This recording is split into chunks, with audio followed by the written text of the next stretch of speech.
எம்ஜிஆரின் கலை வாரிசு, திரைக்கதை திலகம், இயக்குனர், நடிகர், வசனகர்த்தா கே. பாக்யராஜ் அவர்கள் இன்று மாரடைப்பால் காலமானார். அவருக்கு, அவருடைய குடும்பத்தாருக்கு எங்களது ஆழ்ந்த அனுதாபங்களை தெரிவித்துக் கொள்கிறோம். அன்னாரின் ஆன்மா சாந்தி அடைய வேண்டிக் கொள்கிறோம். இயக்குனர், நடிகர் கே. பாக்யராஜ் இயக்கிய படங்களில், நடித்த படங்களில் வசூலில் பெரும் சாதனை படைத்த படம் முந்தானை முடிச்சு. எழுதி இயக்கி கதாநாயகனாக நடித்த படங்களிலேயே வசூலில் வாரி குவித்த புதிய சாதனை ஏற்படுத்திய படம் என்றால் அது முந்தானை முடிச்சு தான். பாக்யராஜின் படங்களுக்கு பொதுவாக தாய்க்குலத்தின் ஆதரவு அதிகம் இருக்கும் என்றாலும் முந்தானை முடிச்சு படத்தை பொறுத்தவரை பெண்களின் அமோக ஆதரவு இருந்ததாலேயே இந்த படம் வெற்றியின் உச்சத்தையே தொட்டது.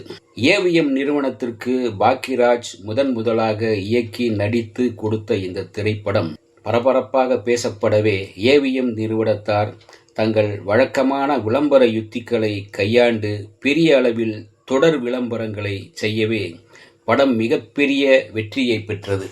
படத்தில் இன்னொரு வலுவான கதையும் இருந்தது, வலுவான இசையும் இருந்தது, பாடல்களும் இருந்தது, வசனங்களும் இருந்தன. குறிப்பாக பெண்களை கவரும் பல விஷயங்கள் இருந்தன. முந்தானை முடிச்சியின் கதை சுருக்கம் என்ன பார்ப்போம். கிராமத்தில் வசிக்கும் பரிமளா என்ற இளம்பெண் சிறுவர்கள் சிலருடன் சேர்ந்து குறும்புத்தனமான காரியங்களில் விளையாட்டாக ஈடுபடுகிறாள். பல சமயங்களில் இந்த குறும்புத்தனங்கள் ஊர் பஞ்சாயத்து வரை வந்து விடுகின்றன. பரிமளா வசிக்கும் இந்த கிராமத்தில் காலியாக இருக்கும் ஆசிரியர் பணிக்கு வருகிறார் ஓர் இளைஞர். மனைவியை இழந்த அந்த ஆசிரியருக்கு ஒரு குழந்தையும் இருக்கிறது. தன் வழக்கமான குறும்புத்தனங்களை ஆசிரியரிடமும் காட்டுகிறாள் பரிமளா. ஆனால் கைக்குழந்தையுடன் ஆசிரியர் படும் அவஸ்தைகளை பார்த்து அவர் மீது அனுதாபம் ஏற்படுகிறது. அந்த அனுதாபம் நாளடைவில் காதலாக மாறுகிறது. அவள் தன் காதலை நேரடியாகவும் மறைமுகமாகவும் வெளிப்படுத்தியும் ஆசிரியர் அதை ஏற்றுக்கொள்ளவில்லை. அதை கண்டுகொள்ளாமல் இருக்கின்றார். மனதில் நினைத்துவிட்ட ஆசிரியரை மணந்து கொள்வது என்ற முடிவில் உறுதியாக இருக்கின்றாள் பரிமளா. ஒரு சந்தர்ப்பத்தில் ஆசிரியரின் விருப்பத்துக்கு மாறாக அவரை கட்டாயமாக தன்னை மணந்து கொள்ளும்படியும் செய்துவிடுகிறாள்.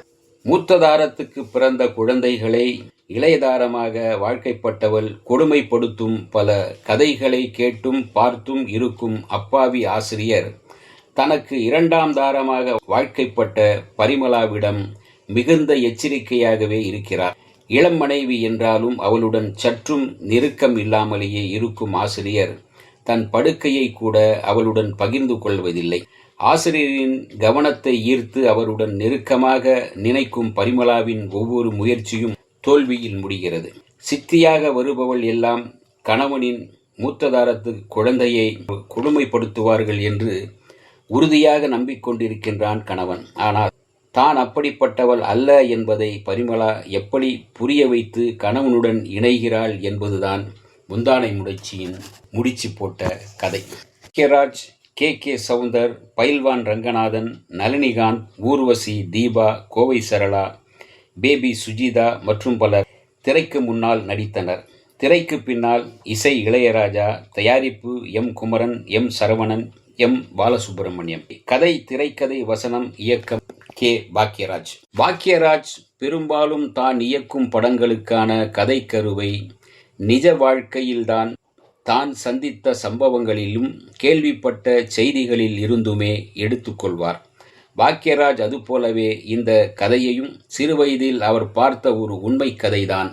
ஊர்வசி கதாநாயகியாக அறிமுகமான முதல் படம் இதுதான். இந்த படத்தின் மகத்தான வெற்றிக்கு பிறகு அவர் தமிழ் திரையுலகின் முன்னணி கதாநாயகியாக மாறிவிட்டார்.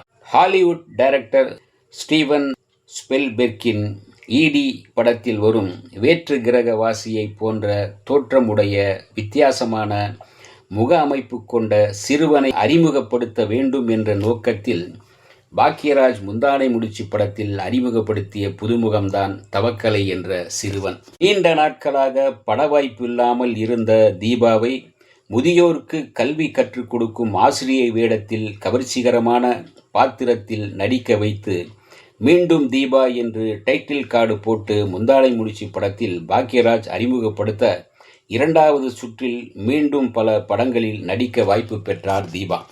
இளையராஜாவின் இசையில் உருவான விளக்கு வச்ச நேரத்தில் நான் பிடிச்ச மாப்பிள்ளைதான், கண்ணை துறக்கணும் சாமி, வா வா வாத்தியாரே, சின்னஞ்சிறு கிளியே போன்ற அனைத்து பாடல்களும் சூப்பர் டூப்பர் ஹிட். வெற்றிக்கு பெரும் துணை புரிந்தன. ராஜேஷ் கண்ணா ஸ்ரீதேவி ஜோடி நடிக்க மாஸ்டர் ஜி என்ற பெயரில் ஹிந்தியில் வெளியானது. ரவிச்சந்திரன் நடிக்க ஹல்லி மேஸ்டுரு என்ற பெயரில் கன்னடத்திலும் உருவாக்கப்பட்டது. ஹிந்தியிலும் பாக்யராஜின் கதை மாபெரும் வெற்றி பெற்றது. அந்த வகையில் அவர் திறமையான திரைக்கதை மன்னன்தான். இந்த வீடியோ உங்களுக்கு பிடிச்சிருந்தா லைக் பண்ணுங்க, ஷேர் பண்ணுங்க, கமெண்ட் பண்ணுங்க, சப்ஸ்கிரைப் பண்ணுங்க, மறக்காம பெல் ஐக்கானை கிளிக் பண்ணுங்க.